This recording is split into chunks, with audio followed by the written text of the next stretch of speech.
टङ्क बुढा थोकीले तँलाई के दियो भन्छन् क्या होइन। अनि यसको जवाब चाहिँ म के दिन सक्छु थाहा छ? म त्यस्तो अगाडि भन्ने मान्छेलाई चाहिँ नि यो जवाब दिन सक्छु, एउटा कर्म दिने बाउले एउटा माया दिइरहनु भएको छ होइन।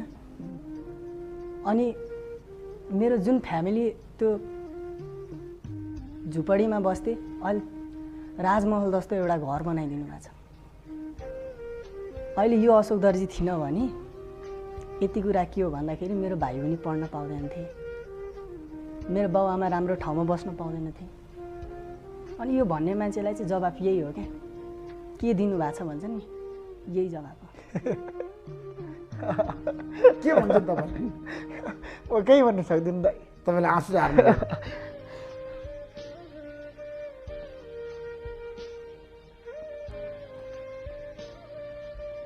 चलचित्रमा आउँछ